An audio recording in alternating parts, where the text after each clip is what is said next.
Curso de Teologia. Disciplina: Administração Eclesiástica. E Conceito Geral de Administração.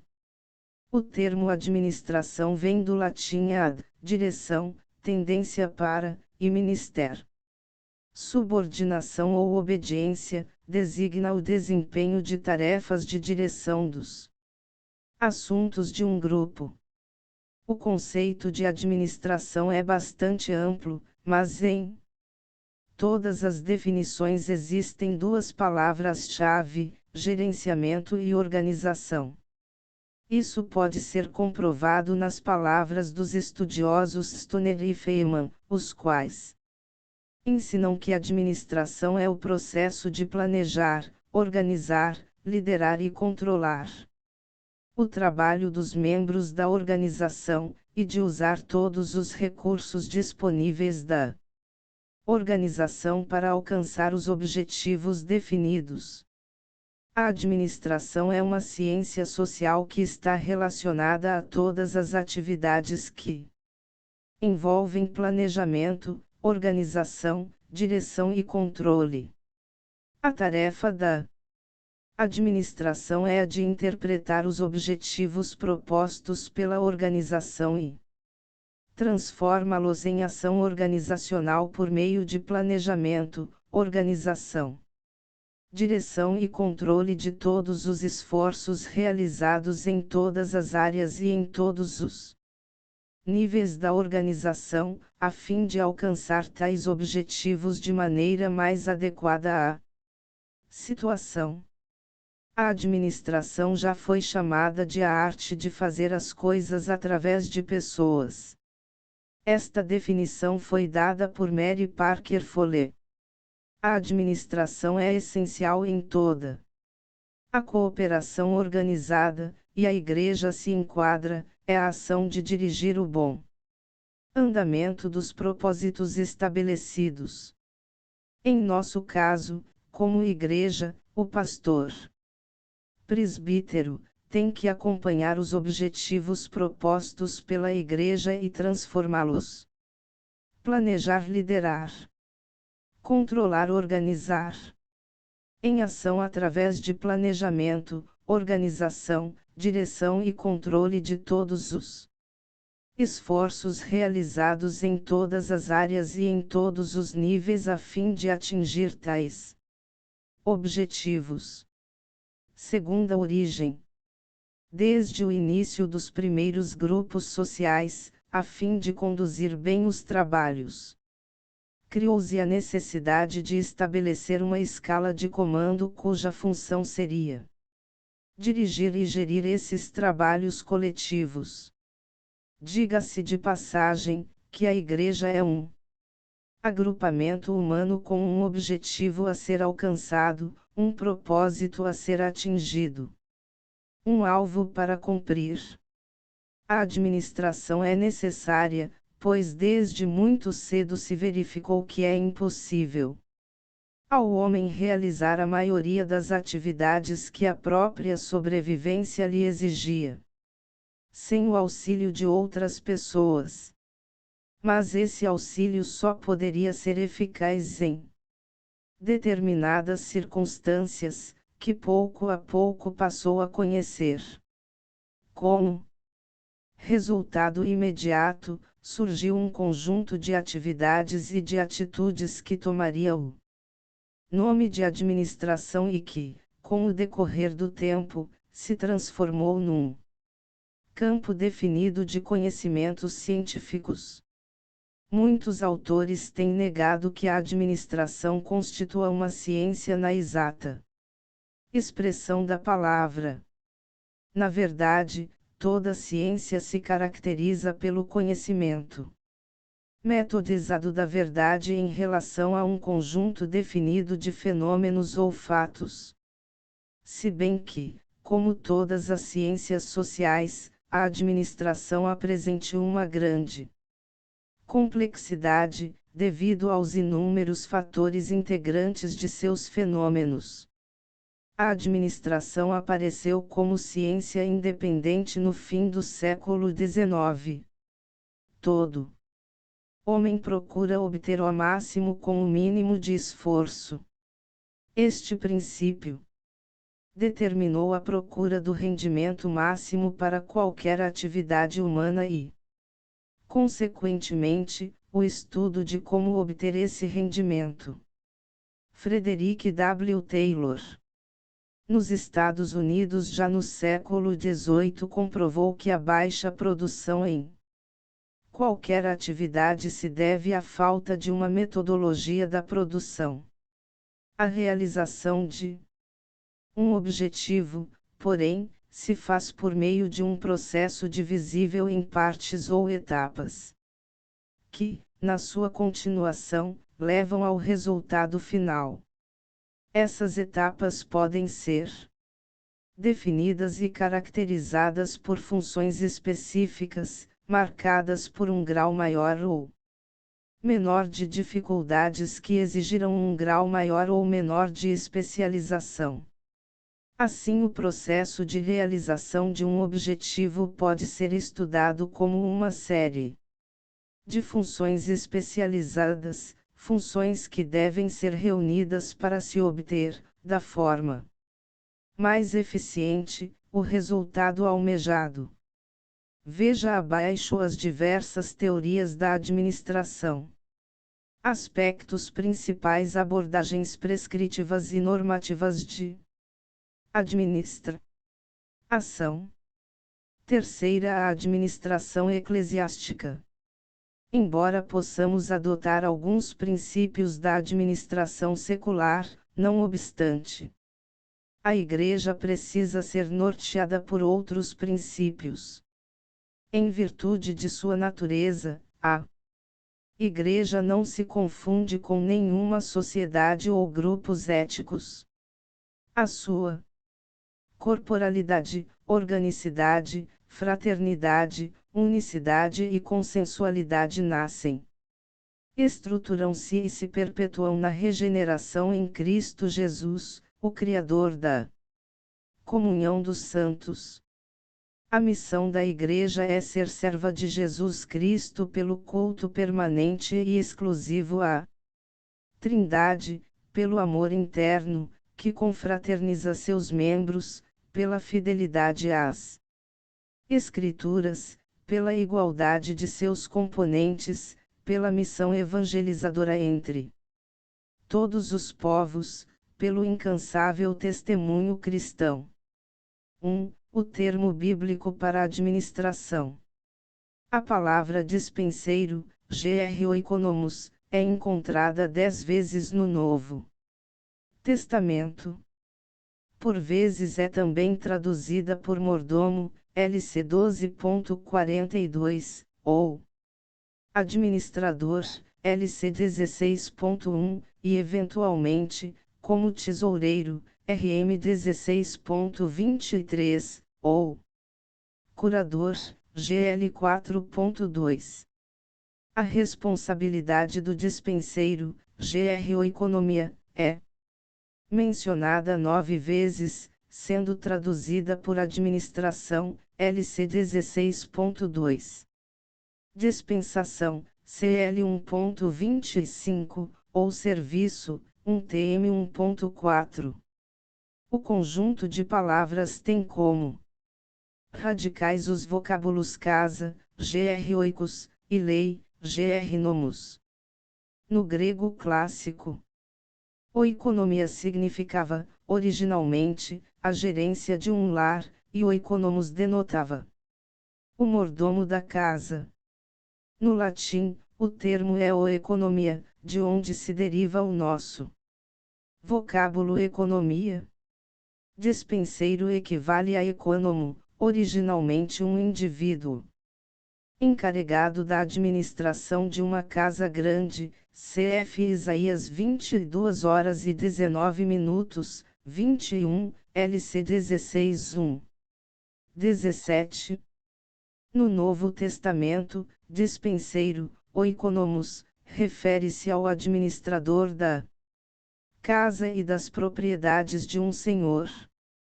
No Evangelho de Lucas, o termo se emprega alternadamente com escravo, Gr. Doulos.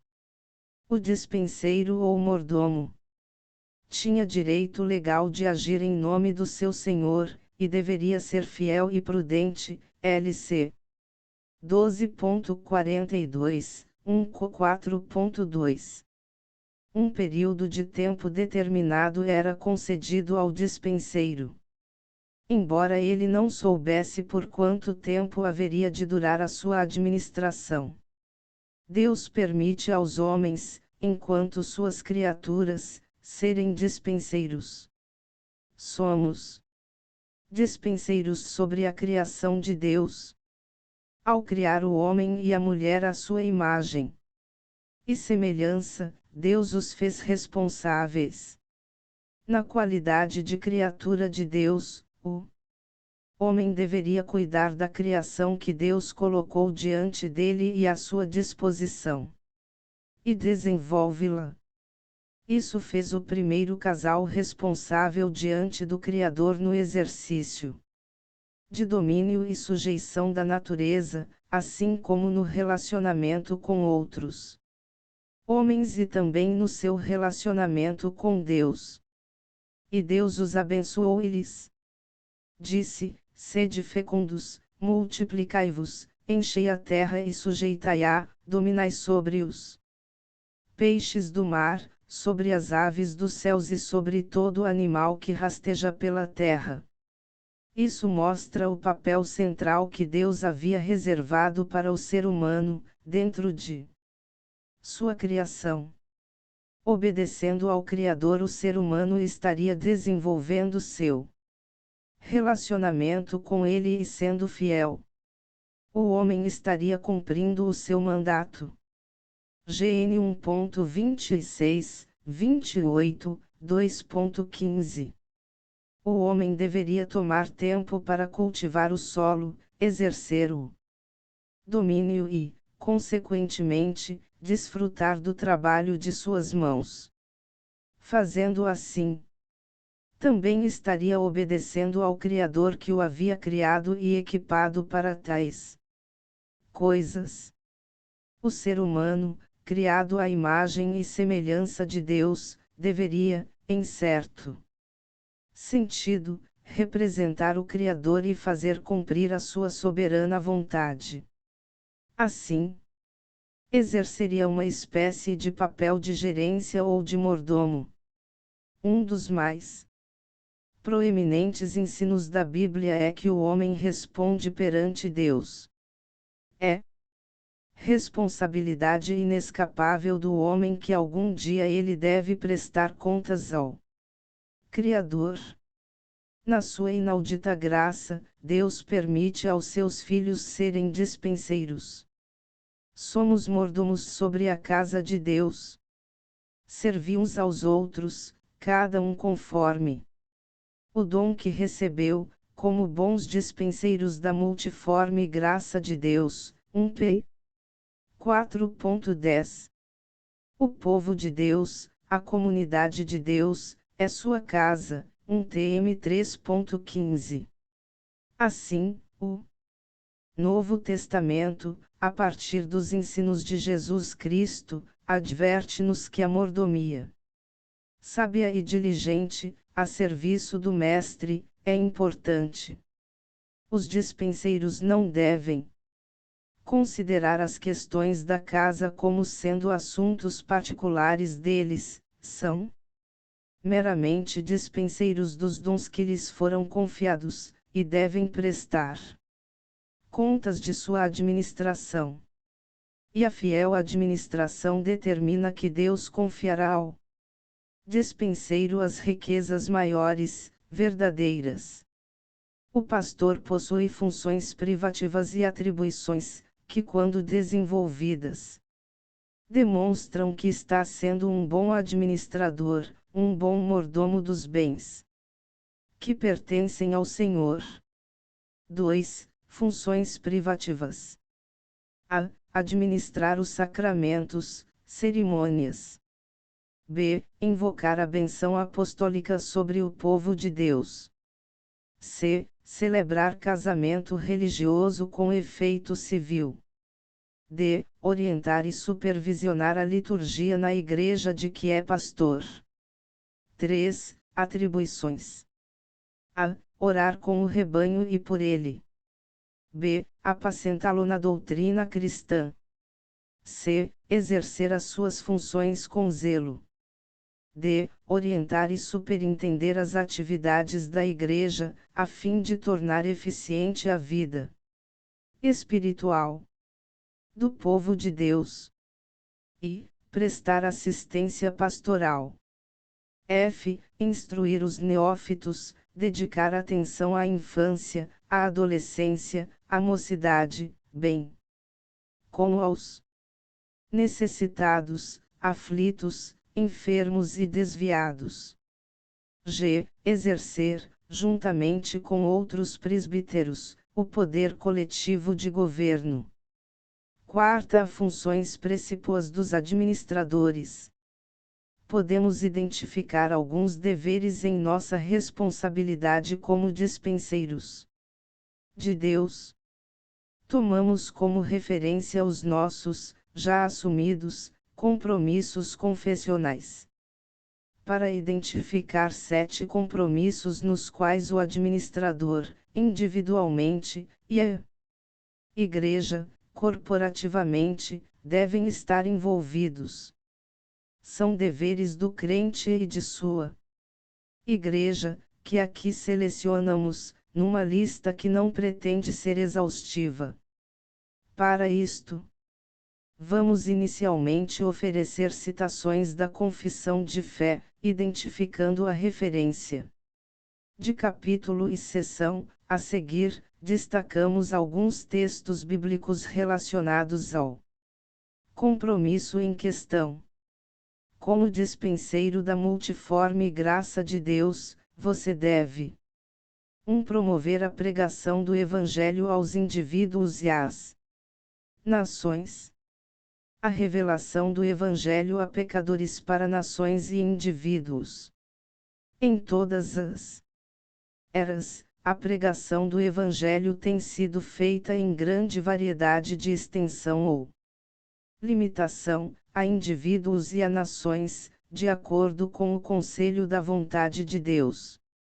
20.3 O Evangelho é o único meio externo de revelação de Cristo e da graça salvadora, e, como tal, é abundantemente suficiente para isso. 20.4 No exercício desse poder de que está investido, o Senhor Jesus chama a si aqueles que deste mundo lhe foram dados pelo Pai, através do ministério da palavra, e por seu Espírito, a fim de que possam caminhar diante dele, em todos os caminhos que ele lhes prescreve na palavra. 26.5 Item João 10.16 Ainda tenho outras ovelhas, não deste aprisco, a mim me convém conduzi-las, elas ouvirão a minha voz, então haverá um rebanho e um pastor.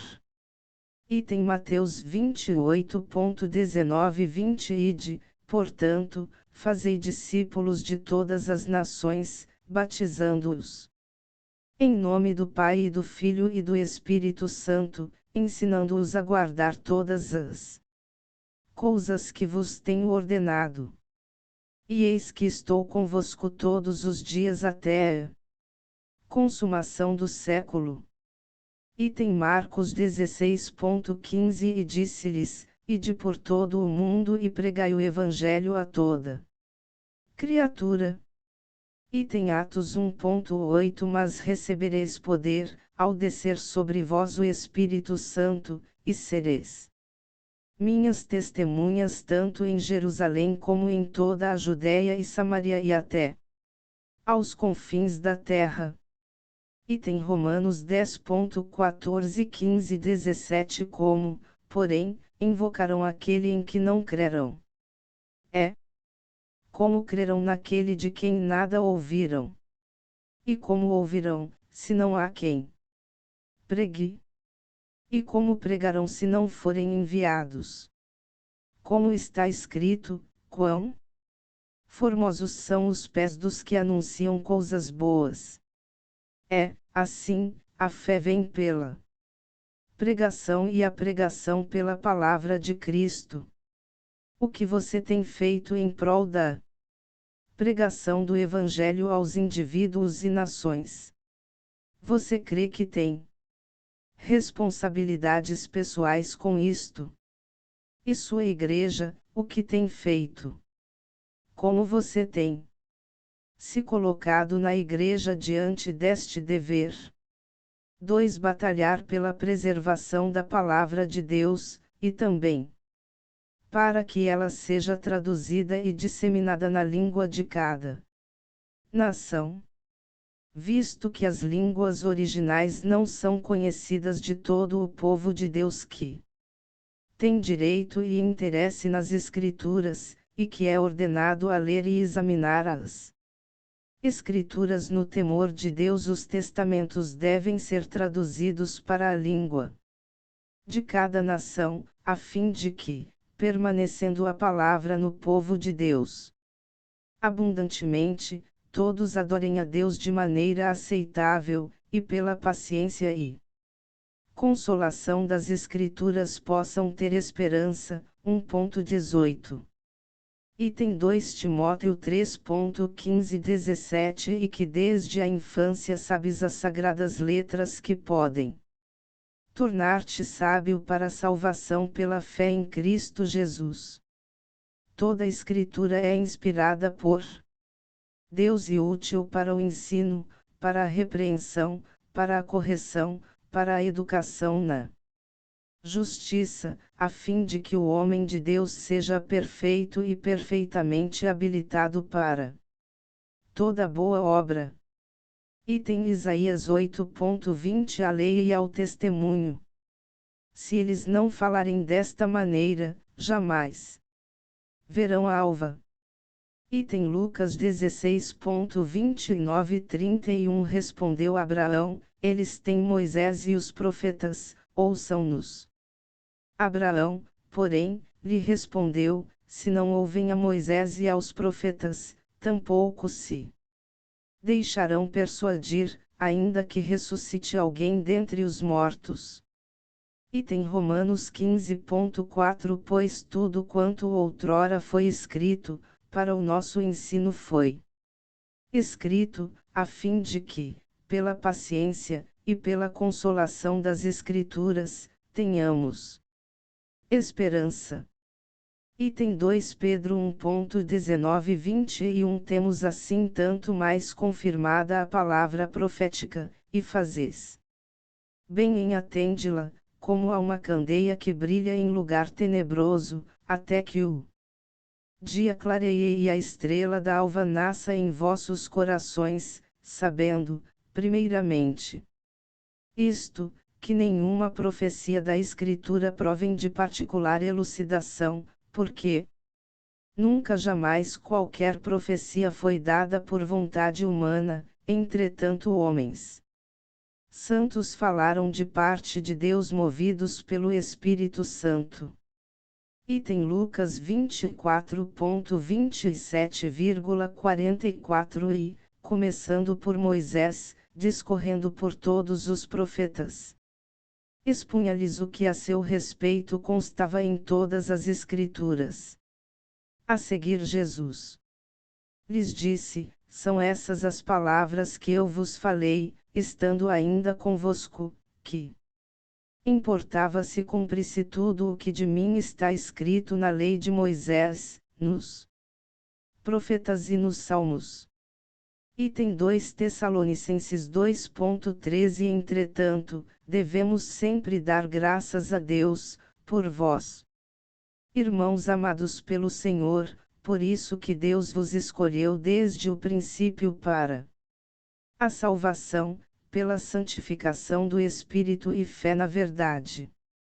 Item João 16.13-14 Quando vier, porém, o Espírito da verdade, ele vos guiará a toda a verdade, porque não falará por si mesmo, mas dirá tudo o que tiver ouvido, e vos anunciará as coisas que hão de vir.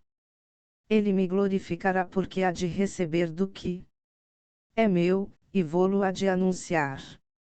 Item João 6,45 está escrito nos profetas, e serão todos ensinados por Deus.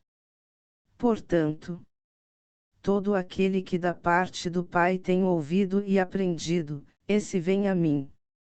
Item Colossenses 3,16 Habite ricamente em vós a palavra de Cristo, instruí-vos e aconselhai-vos mutuamente em toda sabedoria, louvando a Deus, com salmos e hinos e cânticos espirituais, com gratidão, em vossos corações.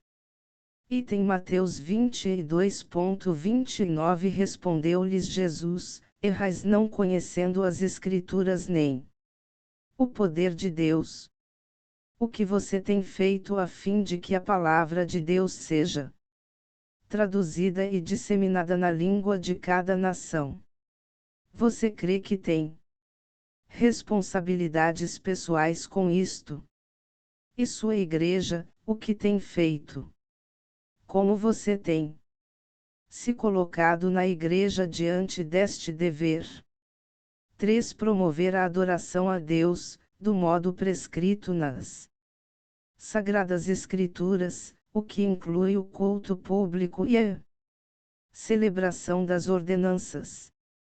O Senhor Jesus manda que as pessoas assim chamadas caminhem juntas, formando sociedades locais, as igrejas, para a edificação mútua e a devida performance do culto público que ele requer dos seus neste mundo. 26,5 Todos os crentes têm a obrigação de congregar-se em igrejas locais, no lugar que lhes seja possível, e quando lhes seja possível. 26,12 A adoração religiosa deve ser dada a Deus. 22,2 Com a oração com ações de graças. 22,3 A leitura das Escrituras, a pregação e o ouvir da palavra de Deus, o ensino e a advertência mútua, o louvor, com salmos, hinos e cânticos espirituais, a administração do batismo, e a ceia do Senhor, todos são partes da adoração religiosa, que devem ser cumpridos em obediência a Deus, com entendimento, fé, reverência e temor piedoso. Além disso, em ocasiões especiais devem ser usados a humilhação solene, com jejuns, e as ações de graças, de uma maneira santa e reverente. 22,5 Deus deve ser adorado, muito mais solenemente nos cultos públicos, os quais não devem ser intencional ou inconsequentemente negligenciados ou esquecidos, pois Deus, mediante sua palavra e providência, nos conclama a prestá-lo. 22,6 O batismo e a ceia do Senhor são ordenanças que foram instituídas de maneira explícita e soberana, pelo próprio Senhor Jesus, o único que é legislador. Ele determinou que sejam continuadas em sua igreja estas ordenanças, até o fim do mundo. 28,1 No cumprimento da ordenança da ceia do Senhor, o Senhor Jesus determinou que seus ministros orem e abençoemos elementos, pão e vinho, separando-os de seu uso comum para um uso sagrado. Os ministros devem tomar e partir o pão, tomar o cálice e, participando eles mesmos desses elementos, dá-los também, ambos, aos demais comungantes. 30,3 Item João 4,23 Mas vem a hora, e já chegou, quando os verdadeiros adoradores adorarão o Pai em espírito e em verdade, porque são estes que o Pai procura para seus adoradores. Item Romanos 1,25 pois eles mudaram a verdade de Deus em mentira, adorando e servindo a criatura, em lugar do Criador, o qual é bendito eternamente. Amém. Item Salmo 95.17 Vinde, cantemos ao Senhor, com júbilo, celebremos o rochedo da nossa salvação. Saiamos ao encontro, com ações de graça, vitoriemo-lo com salmos. Porque o Senhor é o Deus supremo, e o grande Rei acima de todos os deuses. Nas suas mãos estão as profundezas da terra, e as alturas dos montes lhe pertencem. Dele é o mar, pois ele o fez, obras de suas mãos os continentes. Vinde, adoremos e prostremo-nos, ajoelhemos diante do Senhor que nos criou. Ele é o nosso Deus, e nós povo do seu pasto, e ovelhas de sua mão. Hoje, se ouvirdes a sua voz. Item 1 Timóteo 4.13 Até a minha chegada, aplica-te à leitura, à exortação, ao ensino. Item Colossenses 3.16 Habite ricamente em vós a palavra de Cristo, instrui-vos e aconselhai-vos mutuamente em toda sabedoria, louvando a Deus, com salmos e hinos e cânticos espirituais, com gratidão, em vossos corações. Item Efésios 5.19 Falando entre vós com salmos, entoando e louvando de coração ao Senhor, com hinos e cânticos espirituais. Item Atos 2.42 E perseveravam na doutrina dos apóstolos e na comunhão, no partir do pão e nas orações. Item Atos 20.7 No primeiro dia da semana, estando nós reunidos com o fim de partir o pão, Paulo, que devia seguir de viagem no dia imediato, exortava-os e prolongou o discurso até a meia-noite. Item Marcos 16.16 Quem crer e for batizado será salvo, quem, porém, não crer será condenado. Item Mateus 26.26,27 Enquanto comiam, tomou Jesus um pão, abençoando-o, o partiu e o deu aos seus discípulos, dizendo: Tomai, comei, isto é o meu corpo. A seguir tomou um cálice e, tendo dado graças, o deu aos discípulos, dizendo: Bebei dele todos. Item 1 Coríntios 11.26 Porque todas as vezes que comerdes este pão e beberdes o cálice, anunciais a morte do Senhor, até que ele venha. O que você tem feito no sentido de promover a adoração a Deus, do modo prescrito nas Sagradas Escrituras? O que você tem feito pela manutenção do culto público e das ordenanças de Cristo? Você crê que tem responsabilidades pessoais com isto? É sua igreja, o que tem feito? Como você tem se colocado na igreja diante deste dever? 4. Prestar assistência material aos ministros da igreja. Uma igreja local, reunida e completamente organizada de acordo com a mente de Cristo, consiste de membros e oficiais. Os oficiais designados por Cristo serão escolhidos e consagrados pela igreja congregada. São eles os anciãos, ou bispos, e os diáconos. 26.8 A incumbência dos pastores é atender constantemente à obra de Cristo nas igrejas, no ministério da palavra e da oração, zelando pelo bem espiritual das almas que lhes foram confiadas, e das quais terão de prestar contas a Cristo.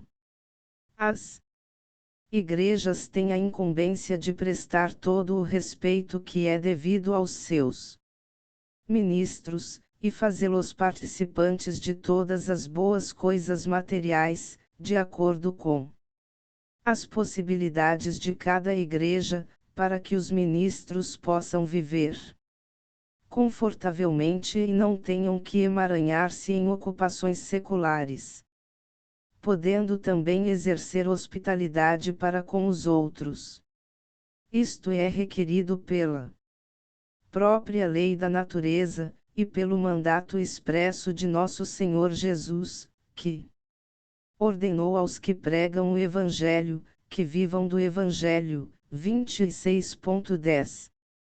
Embora a tarefa de serem diligentes na pregação da palavra seja, por definição de ofício, uma incumbência dos bispos, os pastores, das igrejas, a pregação da palavra não está confinada exclusivamente a eles.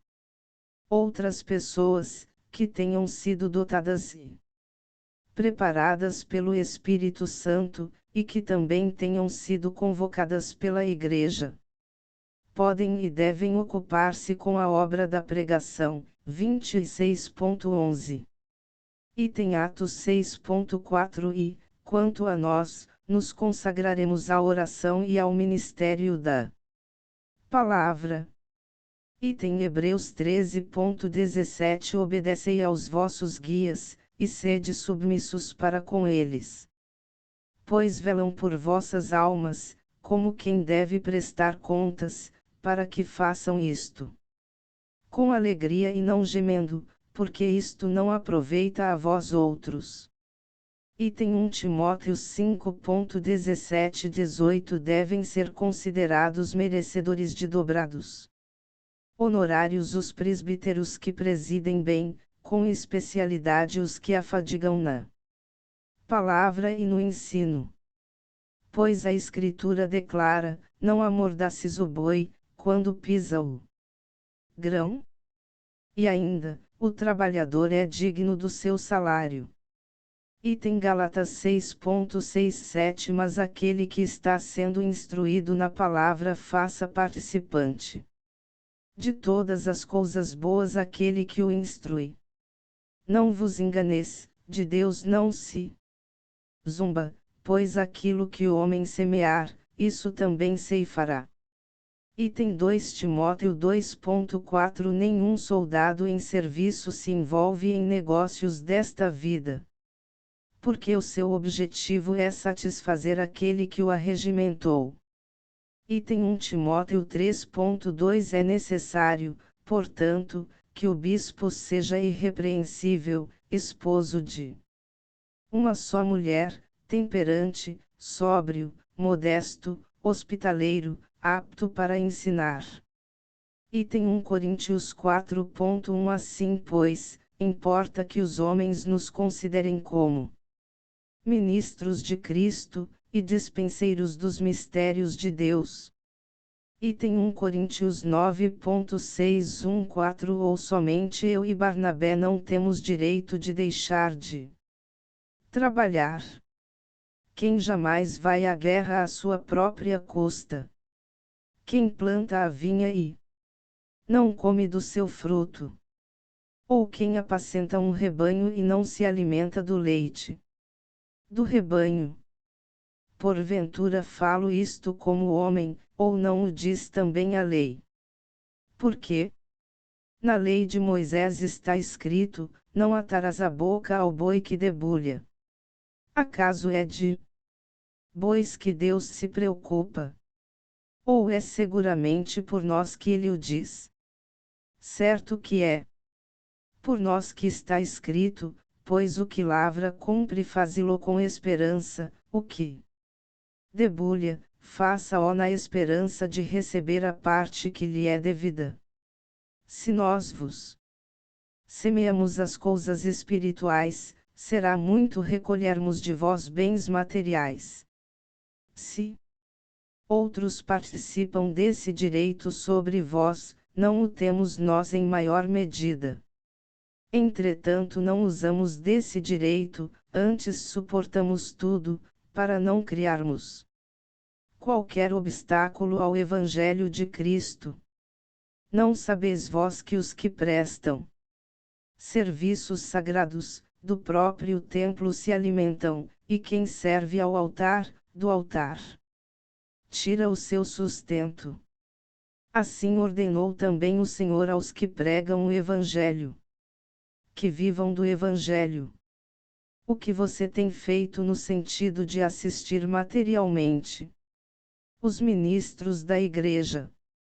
Em termos práticos, qual a importância atribuída por você ao ministério da palavra? Você tem contribuído para a manutenção de um ministério fiel da palavra em sua igreja? Você crê que tem responsabilidades pessoais com isto? E sua igreja, o que tem feito? Como você tem se colocado na igreja diante deste dever? 5. Expressar a comunhão dos santos, incluindo a assistência aos domésticos da fé. Estando unidos uns aos outros no amor, todos os santos têm comunhão nos dons e nas graças de cada um, e têm a obrigação de cumprir os deveres públicos ou particulares que, de uma maneira ordeira, conduzam ao bem-estar comum, tanto em questões espirituais quanto materiais. 27.1. Os santos, ao fazerem sua profissão de fé, comprometem-se a manter uma santa associação e comunhão para adorar a Deus e prestar outros serviços espirituais que tendam à sua mútua edificação. Também têm compromisso de socorrer uns aos outros em coisas materiais, de acordo com as habilidades e as necessidades de cada um. Esta comunhão, segundo a norma do Evangelho, deve especialmente ser exercida no âmbito familiar e nas igrejas, mas, conforme Deus ofereça oportunidade para isso, também deve ser estendida a toda a família da fé, a todos os que, em todo lugar, invocam o nome do Senhor Jesus. Entretanto, a comunhão de uns com os outros, como santos, não destrói nem infringe o direito ou a propriedade de cada pessoa, seus bens e possessões. 27.2. Item 1 João 3.17-18. Ora, aquele que possuir recursos deste mundo e vir a seu irmão padecer necessidade e fechar-lhe o seu coração, como pode permanecer nele o amor de Deus? Filhinhos, não amemos de palavra, nem de língua, mas de fato e de verdade. Item Gálatas 6.10. Por isso, enquanto tivermos oportunidade, façamos o bem a todos, mas principalmente aos da família da fé. Item Hebreus 10.24,25. Consideremo-nos também uns aos outros, para nos estimularmos ao amor e às boas obras. Não deixemos de congregar-nos, como é costume de alguns, antes, façamos admoestações, e tanto mais quanto vedes que o dia se aproxima. Item 1 Pedro 4.10-11. Servi uns aos outros, cada um conforme o dom que recebeu, como bons dispenseiros da multiforme graça de Deus. Se alguém fala, fale de acordo com os oráculos de Deus. Se alguém serve, faça-o na força que Deus supre, para que em todas as coisas seja Deus glorificado, por meio de Jesus Cristo, a quem pertence a glória e o domínio pelos séculos dos séculos. Amém. Item Tiago 2.14-17. Meus irmãos, qual é o proveito, se alguém disser que tem fé, mas não tiver obras? Pode, acaso, semelhante fé salvá-lo? Se um irmão ou uma irmã estiverem carecidos de roupa e necessitados do alimento cotidiano, e qualquer dentre vós lhes disser, ide em paz, aquecei-vos e fartai-vos, sem, contudo, lhes dar o necessário para o corpo, qual é o proveito disso? Assim, também a fé, se não tiver obras, por si só está morta. Item 2 Coríntios 9. 1:5-15 Ora, quanto à assistência a favor dos santos, é desnecessário escrever-vos. Julguei conveniente recomendar-vos aos irmãos que me precedessem entre vós e preparassem de antemão a vossa dádiva já anunciada, para que esteja pronta como expressão de generosidade e não de avareza. E isto afirmo: aquele que semeia pouco, pouco também ceifará, e o que semeia com fartura com abundância também ceifará. Cada um contribua segundo tiver proposto no coração, não com tristeza ou por necessidade, porque Deus ama a quem dá com alegria. Deus pode fazer-vos abundar em toda graça, a fim de que, tendo sempre em tudo ampla suficiência, superabundeis em toda boa obra, como está escrito: distribuiu, deu aos pobres, a sua justiça permanece para sempre. Ora, aquele que dá semente ao que semeia e pão para alimento também suprirá e aumentará a vossa sementeira e multiplicará os frutos da vossa justiça, enriquecendo-vos, em tudo, para toda generosidade, a qual faz que, por nosso intermédio, sejam tributadas graças a Deus. Porque o serviço desta assistência não só supre a necessidade dos santos, mas também redunda em muitas graças a Deus, visto como, na prova desta ministração, glorificam a Deus pela obediência da vossa confissão quanto ao Evangelho de Cristo e pela liberalidade com que contribuis para eles e para todos. Enquanto oram eles a vosso favor, com grande afeto, em virtude da superabundante graça de Deus que há em vós. Graças a Deus pelo seu dom inefável. O que você tem feito no sentido de expressar a comunhão dos santos, com a beneficência aos domésticos da fé. Em sua prática, isto é algo regular e frequente.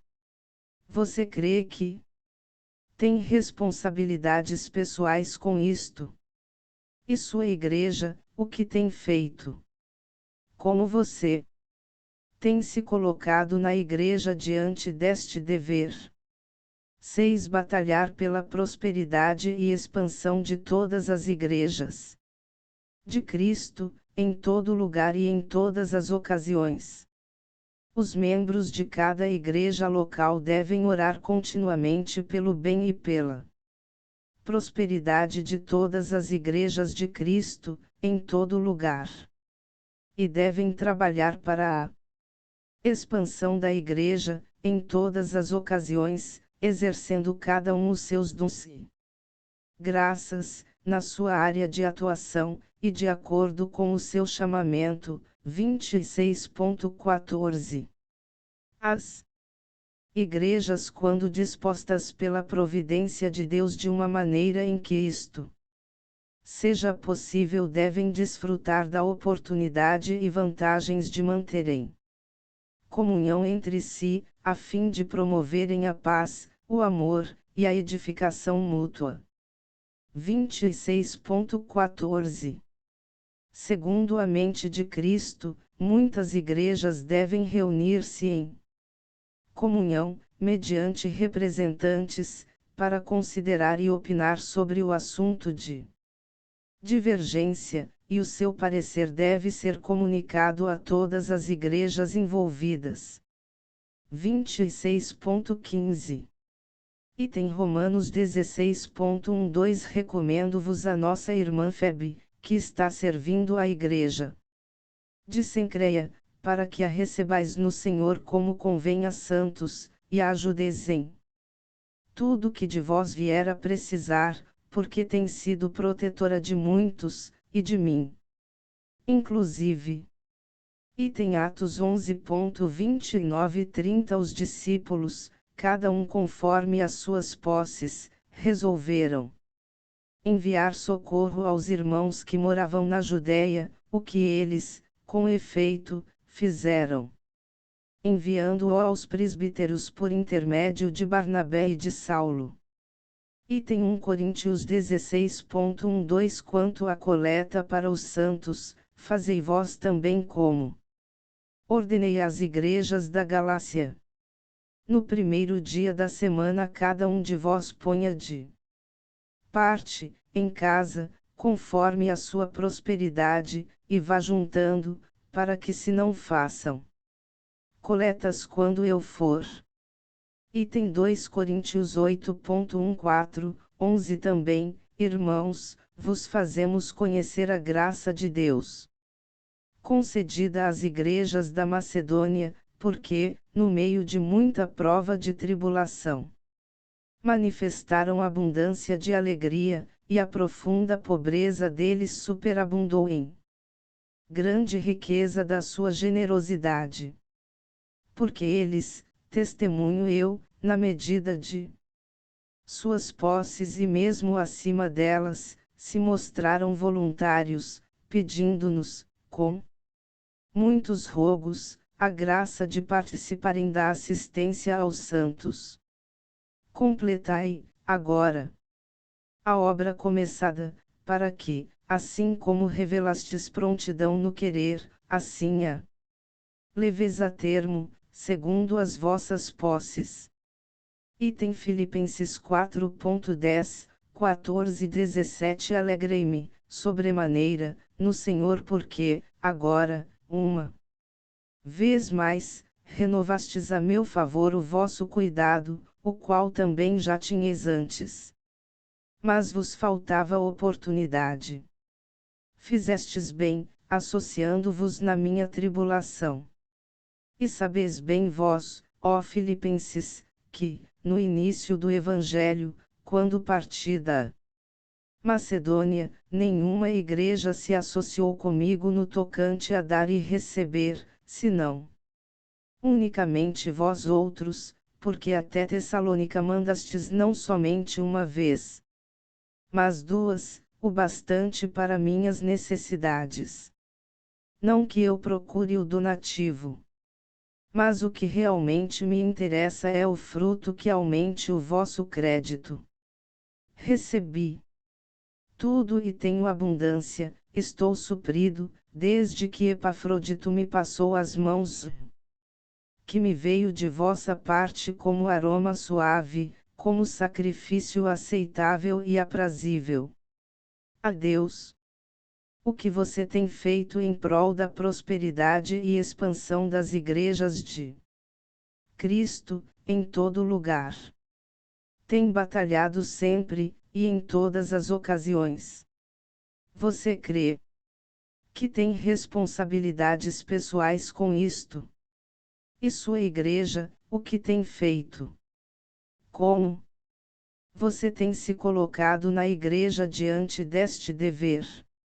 7. Exercer os deveres de necessidade e de misericórdia. O dia de descanso é santificado ao Senhor quando os homens ocupam o tempo em deveres de necessidade e de misericórdia. 22.8.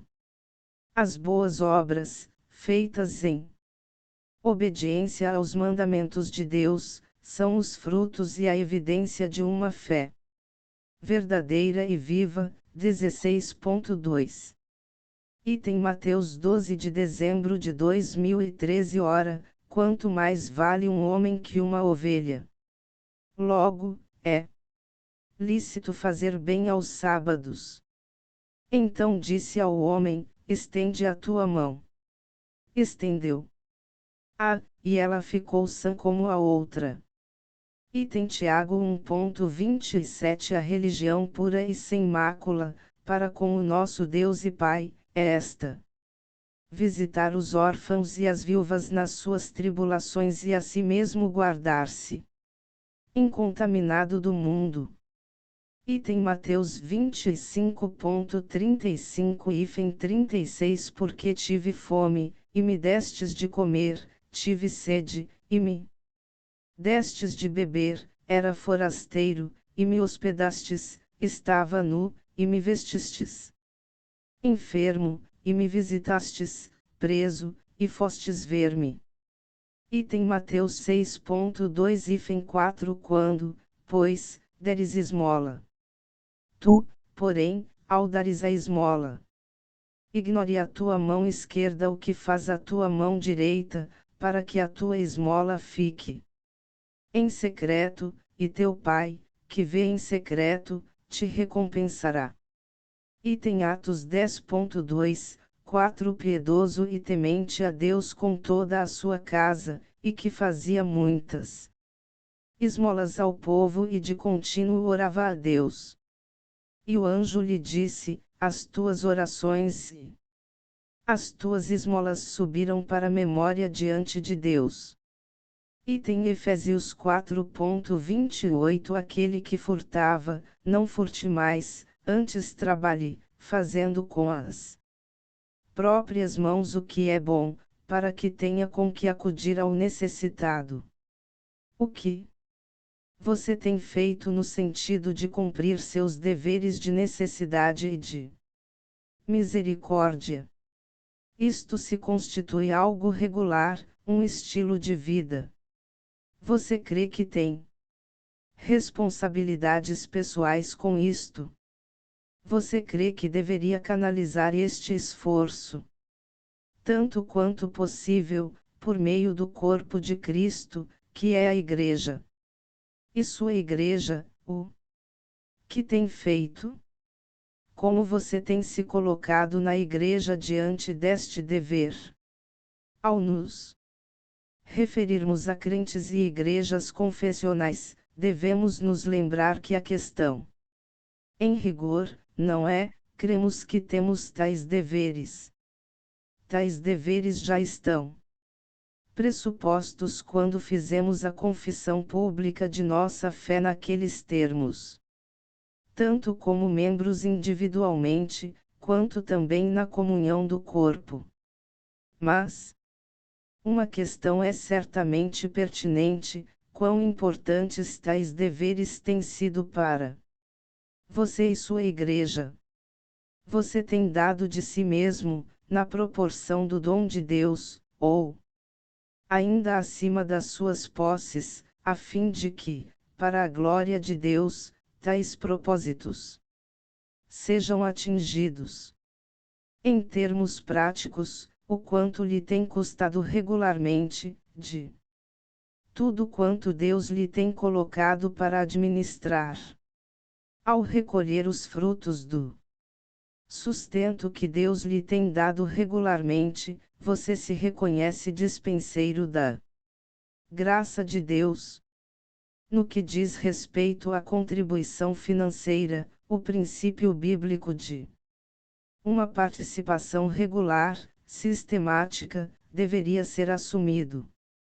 Porque deveríamos pressupor que podemos receber o sustento do Senhor e não contribuir regularmente, na mesma frequência e regularidade, para a obra do Senhor.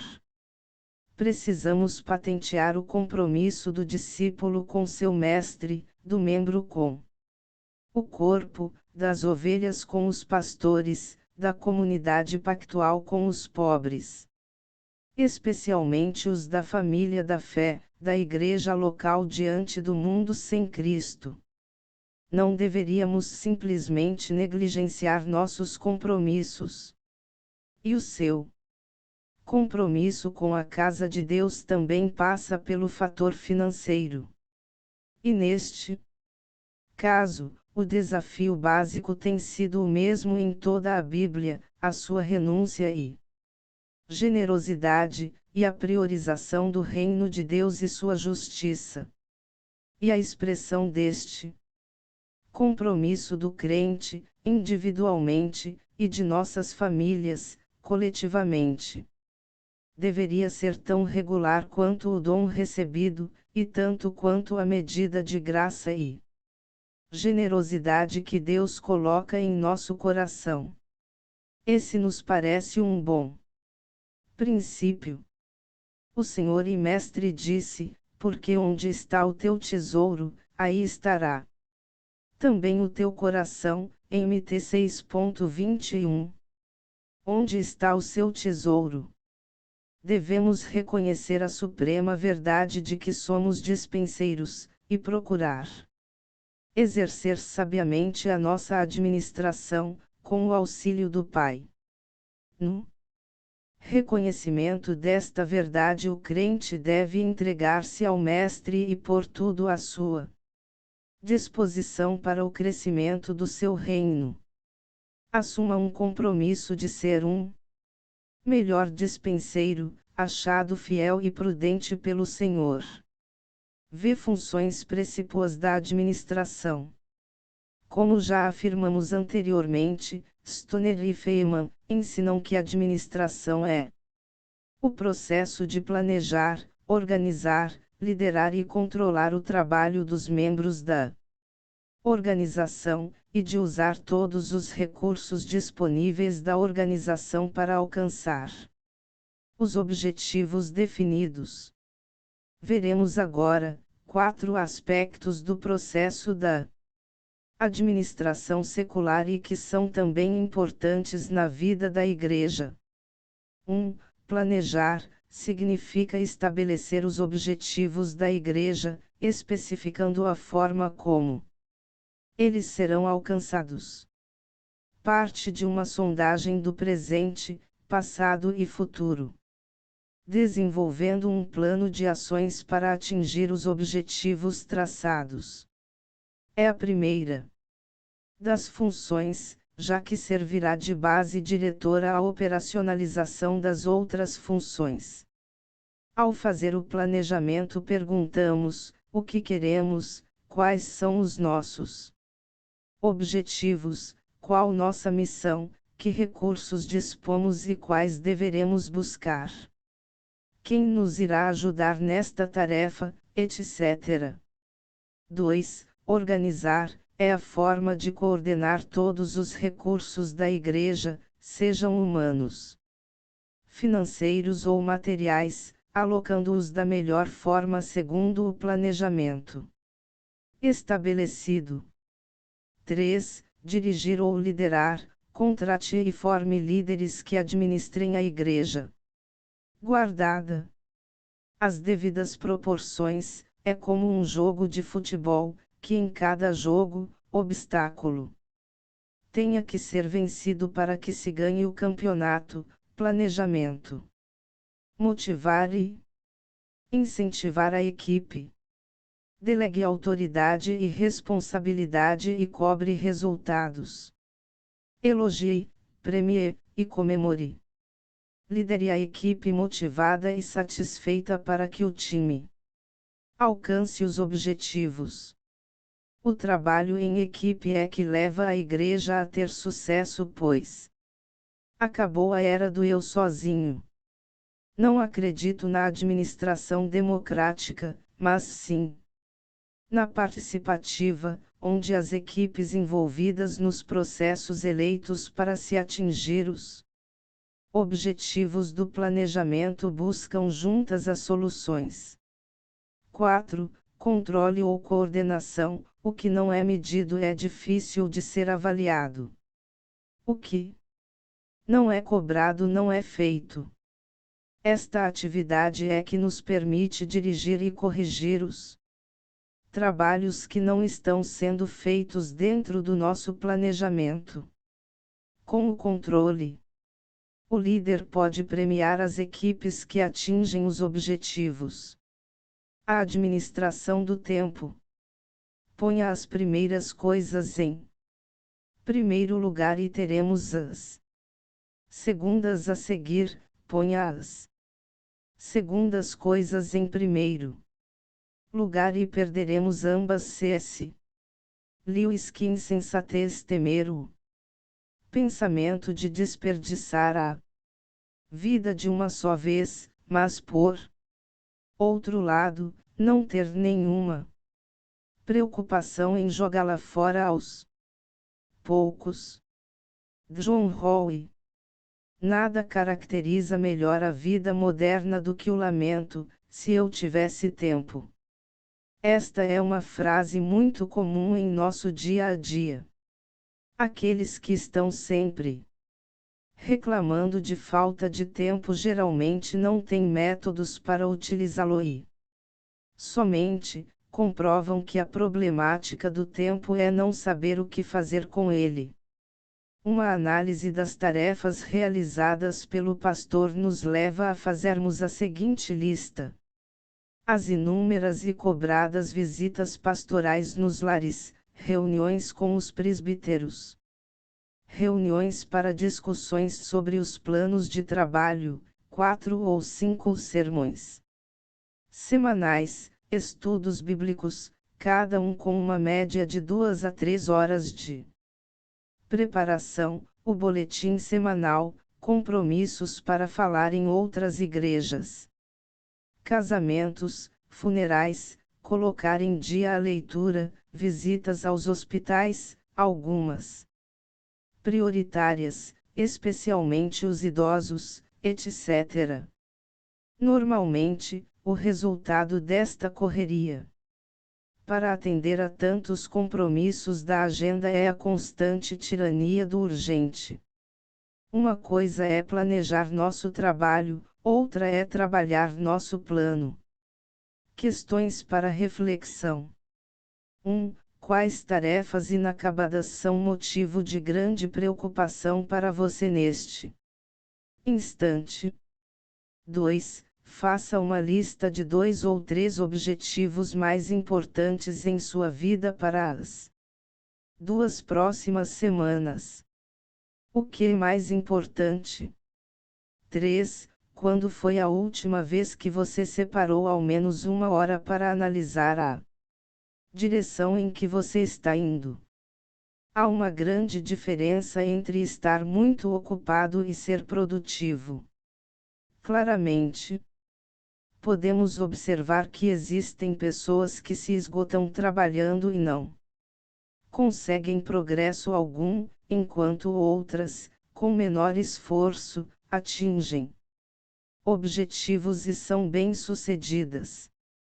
Não podemos esquecer também aqueles que vencem na vida trabalhando tanto que chegam a sacrificar alguns valores extremamente importantes como o lazer, a família e, às vezes, até a saúde. Há também aqueles que estão sempre girando em torno de tudo, como verdadeiros furacões, em grande movimento. Contudo, quando analisados com profundidade, pouca coisa apresentam de produtivo. É provável que você já tenha ouvido o termo workaholic. É uma expressão americana que teve origem na palavra alcoólico, alcoólatra. Serve para denotar uma pessoa viciada, não em álcool, mas em trabalho. As pessoas viciadas em trabalho sempre existiram, no entanto, esta última década acentuou sua existência motivada pela alta competição, necessidade, talvez. Mais adequado seria dizer obsessão, por dinheiro, vaidade, sobrevivência ou ainda alguma necessidade pessoal de provar algo a alguém ou a si mesmo. Podemos encontrar esta figura também no ministério pastoral. Veja como podemos caracterizar o workaholic. 1. Trabalha mais que 11 horas. 2. Almoça trabalhando. 3. Não tira férias de 20 dias a 3 anos. 4. Eternamente insatisfeito. 5. Acha que trabalha mais que os outros. 6. Fala ao telefone mais de 1 hora por dia, 13% do dia. 7. Avalia as pessoas pelo seu aspecto profissional e, depois, pelo pessoal.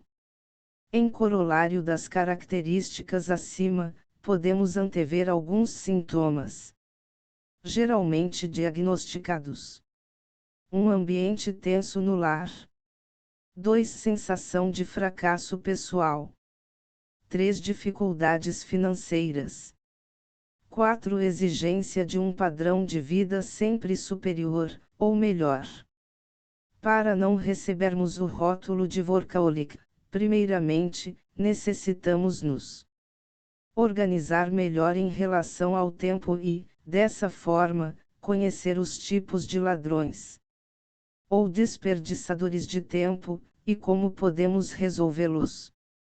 Mas antes, precisamos entender que o tempo é uma estrutura teológica. O Salmo 1:8:2.24 não deveria ser apenas um fato, mas nosso alvo em nosso uso do tempo. Este é o dia que o Senhor fez. Nosso alvo é que nosso uso do tempo deste dia reflita uma genuína autoria de Deus. O puritano Jeremiah Burroughs estabeleceu um excelente princípio. Esteja certo de seu chamado para todo empreendimento que você tiver à frente. Mesmo que seja o menor empreendimento, esteja certo de seu chamado para o mesmo. Então, com o que for que se encontrar, você pode aquietar seu coração. Com isto, eu sei que estou onde Deus gostaria que eu estivesse. Nada no mundo aquietará o coração tanto quanto isto. Quando me encontro com alguma cruz, eu sei que estou onde Deus gostaria que eu estivesse, em meu lugar e em meu chamado. Estou no trabalho que Deus estabeleceu para mim. 10 Claramente isto envolve considerar antecipadamente o que Deus nos tem chamado a fazer, confiante de que este será o mais feliz e satisfatório uso de nosso tempo. Um princípio semelhante chega até nós através de Efésios 5:16, traduzido como remindo o tempo e fazendo o melhor de cada oportunidade. O verbo é exagorazo. O ágora era o mercado onde se comprava mercadorias e escravos. Exagorazo é fazer sua seleção a partir das opções disponíveis. Em Efésios 5:16, o que está disponível é tonkairon, o tempo, mas tempo de um certo tipo, pois existem duas palavras para tempo em grego. O tempo de hoje visto como oportunidade, cheio de possibilidades de realizações ou perdas ressentidas. Se combinarmos as palavras, chegamos a este pensamento. Procuramos assegurar, como visto tão extraordinariamente na vida de nosso Senhor, a autoria de Deus de nosso tempo de tal forma que possamos dizer com confiança, este dia, o modo como está rendendo. É o dia que o Senhor fez, alegro-me e regozijo-me nele. É para esta tarefa que nos voltamos. O gerenciamento do tempo é tanto uma arte quanto uma ciência, e tem uma literatura profusa.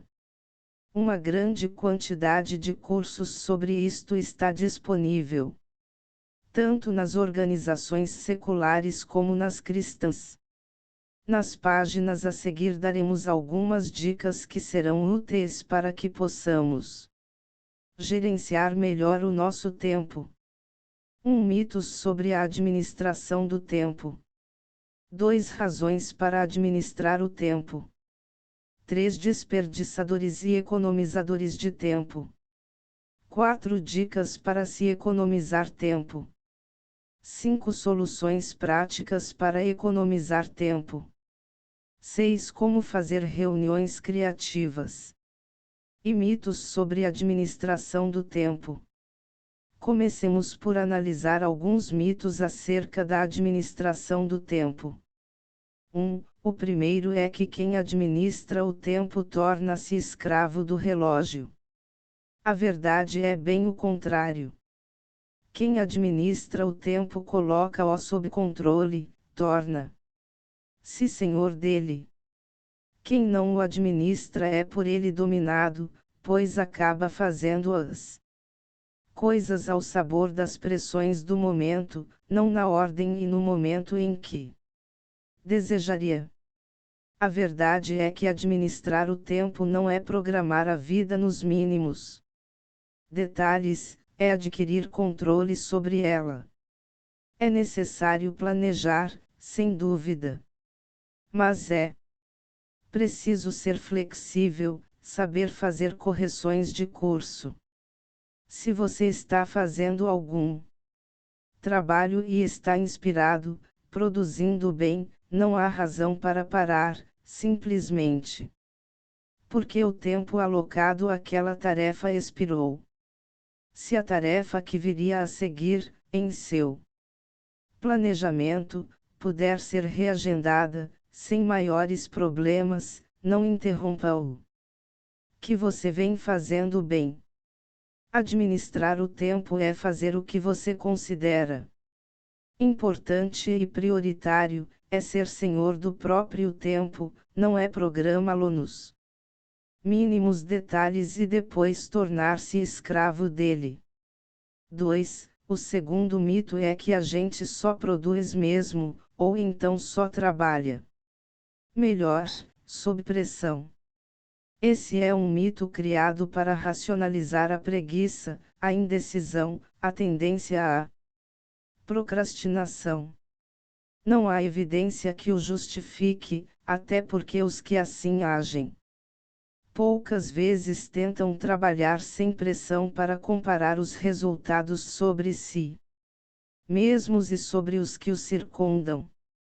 A evidência, na verdade, justifica o contrário daquilo que expressa o mito. Em contextos escolares, por exemplo, quem estuda ao longo do ano, com calma e sem pressões, sai-se, geralmente, muito melhor do que quem deixa para estudar nas vésperas das provas e, por isso, vê-se obrigado a passar noites em claro para fazer aquilo que deveria vir fazendo durante o tempo todo. Nada nos permite concluir que o que vale no contexto escolar, a esse respeito, não valha em outros contextos. 3. O terceiro mito é que administrar o tempo é algo que se aplica apenas à vida profissional. Falso. Certamente há muitas coisas em sua vida pessoal e familiar que você reconhece que deve e deseja fazer, mas não faz, por falta de tempo. Você pode estar querendo, há anos, reformar algumas coisas em sua casa, escrever um livro ou um artigo, aprender uma outra língua, desenvolver algum hobby, tirar 2 semanas sem perturbações para descansar, curtir os filhos que estão crescendo. Tudo isso sem conseguir. A culpa vai sempre na falta de tempo. A administração do tempo poderá permitir que você faça essas coisas em sua vida pessoal e familiar. 4. O quarto mito é que ter tempo é questão de querer ter tempo. Você certamente já ouviu muita gente dizer isso. De certo modo, essa afirmação é verdadeira, até onde ela vai. Normalmente damos um jeito de arrumar tempo para fazer aquilo que realmente queremos fazer. Mas a afirmação não diz tudo. Não? Basta simplesmente querer ter tempo para ter tempo.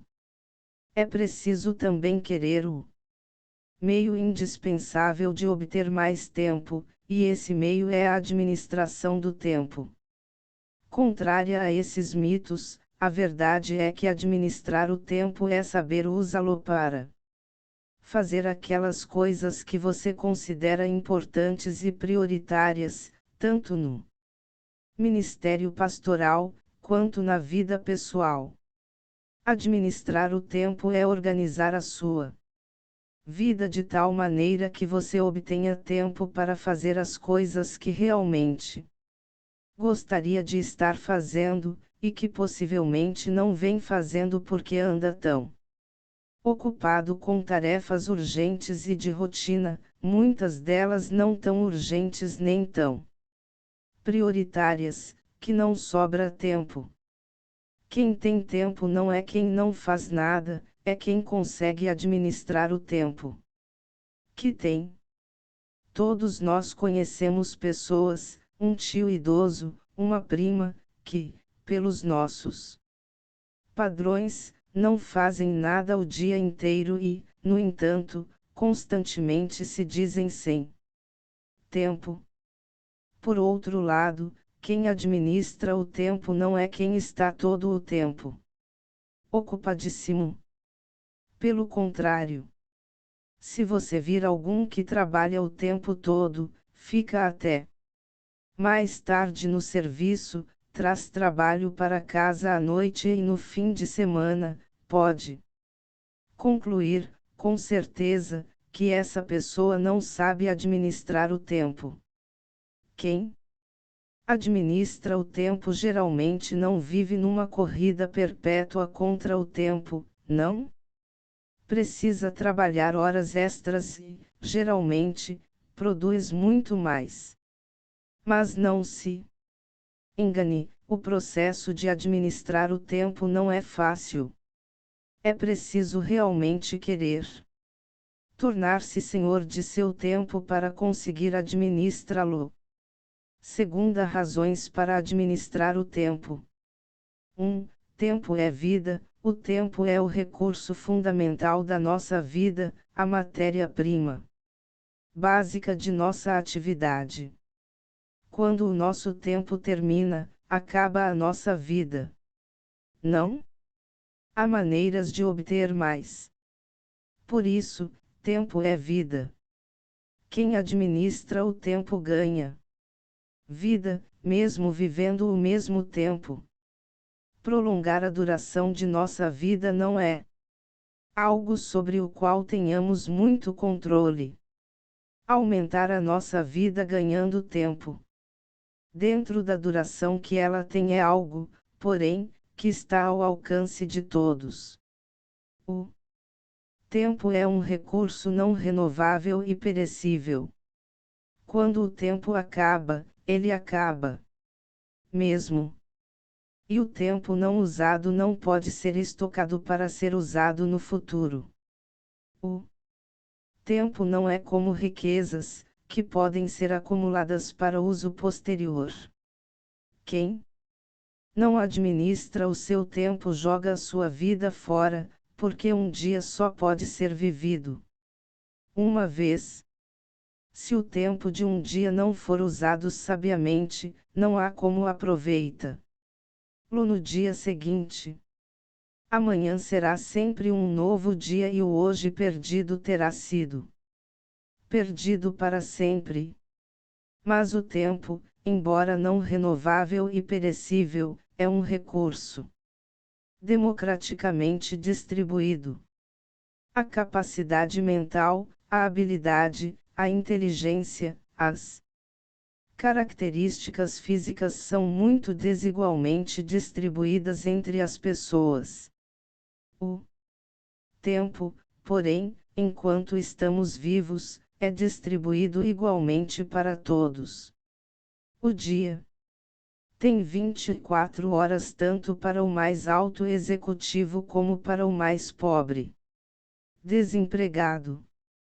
Todos recebemos 24 horas de tempo por dia. Na verdade, temos todo o tempo que existe, não existe tempo que alguém possa guardar para si, em detrimento dos outros. Alguém pode roubar meu dinheiro, os objetos que possuo. Mas ninguém consegue roubar meu tempo, outra pessoa só conseguir determinar. Como eu vou usar meu tempo se eu o consentir?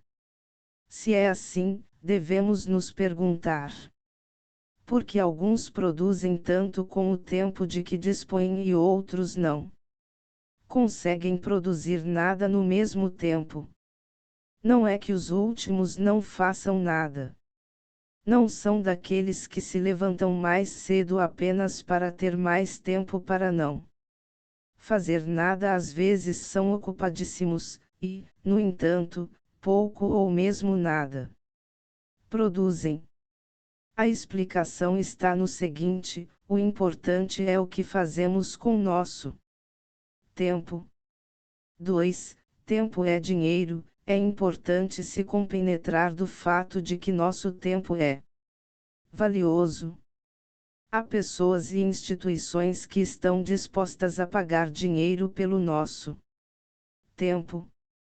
Por isso é que se diz que tempo é dinheiro. Quem administra o tempo, na verdade, ganha não apenas vida, pode também transformar esse ganho de vida em ganho de dinheiro. Para alcançar um determinado resultado ou produzir alguma coisa, com determinado nível de qualidade, precisamos investir fundamentalmente tempo ou dinheiro. Imaginemos exemplos corriqueiros. Seu carro está precisando de uma limpeza. Ou é preciso consertar a instalação elétrica de sua casa. Suponhamos que você saiba lavar um carro e fazer um conserto elétrico com um nível de qualidade aceitável, e que em ambos os casos o serviço vai levar cerca de 1 hora de seu tempo.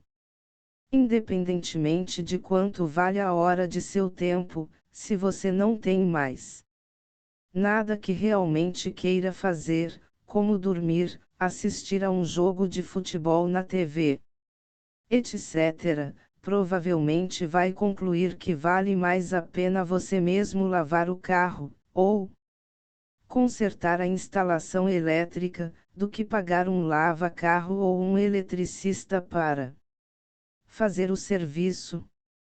O uso de seu tempo economiza dinheiro, nesse caso. Se, porém, você pode empregar seu tempo ganhando mais dinheiro do que você vai economizar, ou, então, se há coisas que você queira fazer que são mais importantes para você do que o dinheiro que irá gastar, provavelmente vai concluir que vale mais a pena pagar um lava-carro ou um eletricista para fazer o serviço. Por outro lado, mesmo que você tenha tempo, se você deseja um trabalho de melhor nível de qualidade do que aquele que é capaz de produzir, pode valer mais a pena pagar um bom profissional para fazer o serviço. A questão a manter em mente é que o tempo tem um valor monetário para quem tem objetivos. A decisão de empregá-lo ou não em determinada tarefa deve levar em consideração esse valor. Se lavar o carro leva 1 hora e você economiza R$ 10 fazendo, você mesmo, a tarefa. Então seu tempo, naquela situação, vale R$ 10 por hora.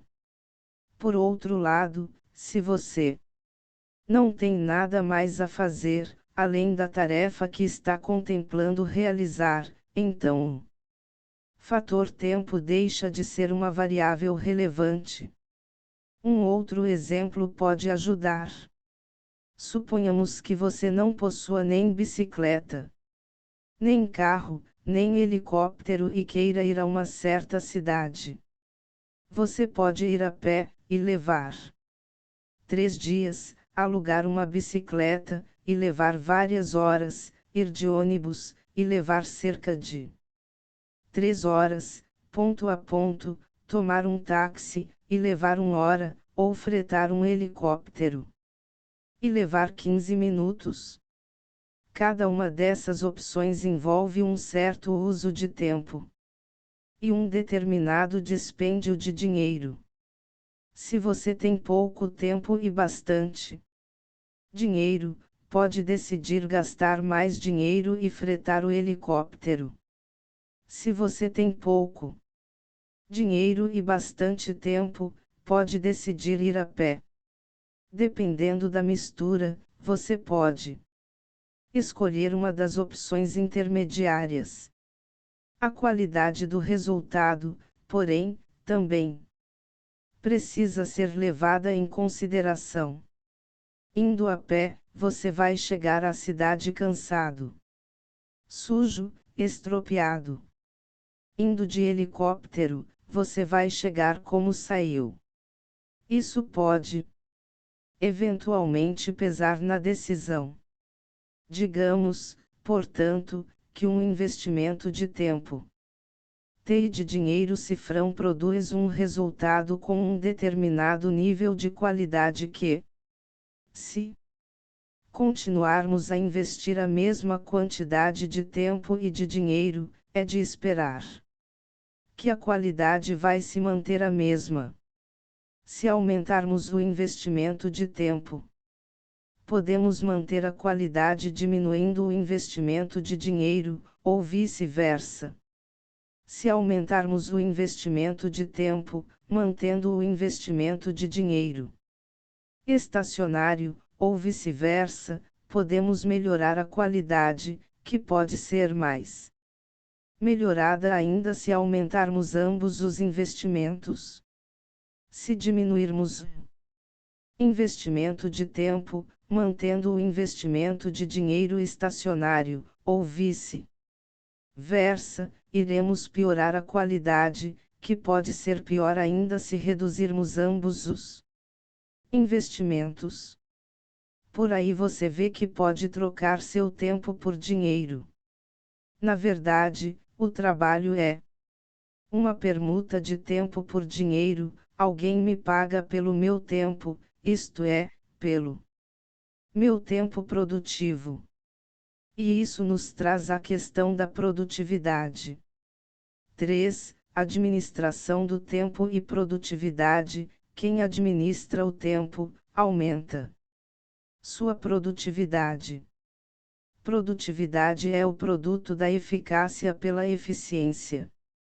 Ser eficaz é fazer as coisas certas, isto é, fazer aquilo que consideramos importante e prioritário. Ser eficiente é fazer as coisas certo, isto é, com a menor quantidade de recursos possível. Ser produtivo é fazer certo as coisas certas, isto é, fazer aquilo que consideramos importante e prioritário com a menor quantidade de recursos possível. E tempo é um recurso fundamental, nada pode ser feito sem tempo. Por isso ele é frequentemente escasso e caro. É possível ser eficaz, isto é, fazer o que precisa ser feito, sem ser eficiente. Todos conhecemos pessoas que fazem o que devem fazer, mas levam tempo demasiado, ou gastam muito dinheiro, para fazê-lo. Essas pessoas são eficazes mas ineficientes. Por outro lado, todos conhecemos pessoas que fazem, de maneira extremamente eficiente, coisas que não são essenciais, que não têm a menor importância. Quem consegue colocar 100.000 pedras de dominó em pé sem derrubar nenhuma, possivelmente seja muito eficiente nessa tarefa, mas extremamente ineficaz. Vemos, talvez até mais frequentemente, pessoas que são ineficazes e ineficientes. Todos já vimos o balconista de loja ou o caixa de banco que tenta atender a mais de um freguês ou cliente ao mesmo tempo, que simultaneamente tenta responder às perguntas de outro, conversar com colegas que vêm pedir informações ou jogar conversa fora, etc. Esse indivíduo parece ocupado. Na verdade está ocupado, mas é improdutivo, no mais das vezes não consegue fazer as coisas que devem ser feitas nem fazer o que faz de maneira correta. Tornar mais eficiente quem é ineficaz, por exemplo, dando-lhe um computador, às vezes até piora a situação. Um exemplo exagerado pode ajudar. Um bêbado a pé é ineficaz e, felizmente, ineficiente. Se o colocarmos ao volante de um automóvel, poderá tornar-se muito mais eficiente em sua ineficácia, isto é, fazer muito mais rapidamente o que não deveria fazer, causando um dano muito maior. Ser produtivo, portanto, não é a mesma coisa que ser ocupado. Está errado o ditado americano que diz: se você quer algo feito, dê isso para uma pessoa ocupada. A pessoa pode ser ocupada e não produtiva, em cujo caso não fará a tarefa adicional que lhe está sendo pedida.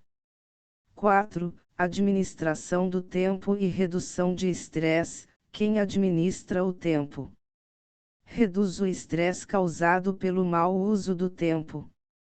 Aqui também a ideia de mau uso ou desperdício do tempo pressupõe a noção de objetivos. Se não tenho nenhum objetivo, seja profissional, seja pessoal, então provavelmente vou deixar o tempo fluir, despreocupadamente, como um rio que passa por debaixo de uma ponte. Não há como avaliar meu uso do tempo nesse caso. A única coisa que posso querer fazer é matar o tempo. Numa situação como essa, provavelmente não vou ter estresse. O tempo aparece como bem ou mal usado apenas para a pessoa que tem objetivos, que quer realizar alguma coisa. O bom ou mau uso do tempo depende do que se pretende alcançar. O mau uso do tempo causa estresse porque tempo mal usado é tempo usado para fazer aquilo que não consideramos importante e prioritário. Usar o tempo de forma não planejada não equivale, necessariamente, a fazer mau uso do tempo, como já se indicou. Frequentemente temos que alterar nosso planejamento, fazer coisas que não estavam na nossa agenda. Nosso tempo só terá sido desperdiçado se essas alterações nos levarem a fazer coisas que não consideramos importantes. Mau uso do tempo não é ficar sem fazer nada, gastar tempo no lazer, dedicar tempo ao hobbies ou à família, se é isso que julgamos importante e queremos, e todos nós desejamos isso em determinados momentos. Se, entretanto, num dado momento, você realmente quer estar lendo um livro, ou trabalhando num relatório, e se vê obrigado a fazer um passeio com as crianças, ou a entreter familiares, você se sente tenso, porque o tempo não estará sendo utilizado para aquilo que você considera importante e prioritário naquele momento e, portanto, não estará sendo bem usado. É sempre bom lembrar que, da mesma forma que o mau uso do tempo causa estresse, o bom uso do tempo normalmente traz satisfação, sentido de realização e felicidade. Terceira, ladrões e economizadores de tempo. Entendemos por desperdiçadores de tempo disfunções que provocam o uso inadequado ou insatisfatório do tempo na perspectiva do pastor e líder ou da igreja. Uma pesquisa feita em 21 países, com aproximadamente 2.000 executivos de várias organizações, apresentou como desperdiçadores de tempo mais comuns 37 itens. Vamos detalhar abaixo os principais desperdiçadores de tempo que tenho visto no meu pastorado. 1. Falta de planejamento. 2. Telefonemas. 3. Distrações. 4. Visitas inesperadas. 5. Tarefas inacabadas ou falta de disciplina no cumprimento da agenda. 6. Definição clara de objetivos na execução das tarefas. 7. Falta de delegação ou centralização de poder. Excesso de compromissos. Incapacidade de dizer não. O excesso de tarefas frequentemente paralisa a pessoa, não sabe por onde começar e acaba ficando imobilizada. 8. Menosprezo ou ênfase inadequada em certas atividades. 9. Indefinição de prioridades e cobrança incompleta e descontínua. 10. Fragmentação e superficialidade. 11. Excesso de reuniões, algumas desnecessárias, e burocracia interna. 12. Indefinição de prioridades. 13. Má utilização dos recursos, telefone, fax, computador, internet. 14. Mesa entulhada ou desorganização pessoal. 15. Arquivamento ineficiente. 16. Procrastinação. É preciso distinguir a tendência à procrastinação do bom senso, que recomenda não tomar uma decisão no calor de uma discussão, ou quando não há informações suficientes, ou coisa equivalente. Quarta, dicas para se economizar tempo. A seguir, apresentamos 7 técnicas eficazes, atitudes e comportamentos que podem economizar seu tempo. Planejamento. Toda hora aplicada em planejamento eficiente poupa 3 ou 4 na execução e produz melhores resultados. Organização. A organização é um outro fator facilitador na execução das tarefas. Uma aliada do tempo. Ela deve existir principalmente nas informações. Delegação. Atribuição de tarefas para outras pessoas a fim de liberar o tempo para tarefas mais importantes. É a chave da administração eficaz. Benefícios da delegação. 1. A delegação facilita o trabalho do pastor. 2. A delegação aumenta a produtividade. 3. A delegação dá oportunidade a outros de desenvolver a capacidade de liderança. 4. A delegação dá ao líder mais tempo de desenvolver sua vida espiritual. Telefone. Use-o para evitar deslocamento desnecessário para obter informações. Comunicação. A linguagem simples, concisa e isenta de ambiguidades assegura a compreensão e poupa o tempo com mal-entendidos. Tomada de decisões. A análise de decisão tem que ser precisa e baseada em informações seguras para que o problema possa ser atacado de forma imediata. Concentração. Tempo mínimo, anterior à ação, que se julgar necessário para conseguir progresso em menos tempo. Enumeramos abaixo soluções práticas que o ajudarão a economizar tempo. 1. Estabeleça metas, anuais, mensais, semanais e diárias. 2. Programe suas tarefas e atividades da semana e do dia, em função dessas metas. 3. Faça as coisas em ordem de prioridade. 4. Saiba onde seu tempo é realmente empregado. 5. Estabeleça data e hora para início e fim de cada atividade. 6. Elimine desperdiçadores de tempo. 7. Utilize uma agenda ou um calendário de reuniões. 8. Crie uma lista de afazeres. 9. Organize as tarefas. 10. Organize seu acesso com rapidez de informações usadas com frequência. Como fazer reuniões criativas?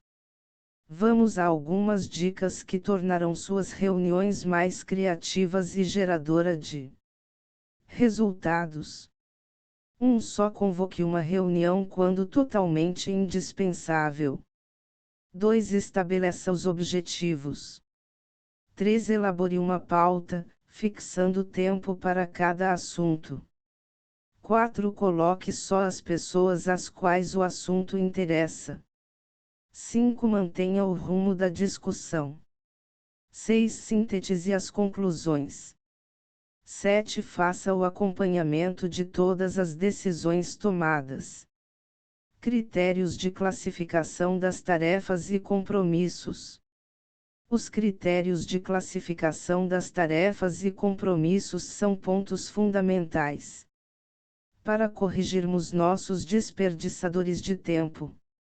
Quantas vezes nós não nos deparamos com situações em que determinado compromisso era considerado como urgente? Geralmente os critérios são distorcidos. Algumas tarefas são importantes e não urgentes, outras são importantes e urgentes, de acordo com o quadro abaixo.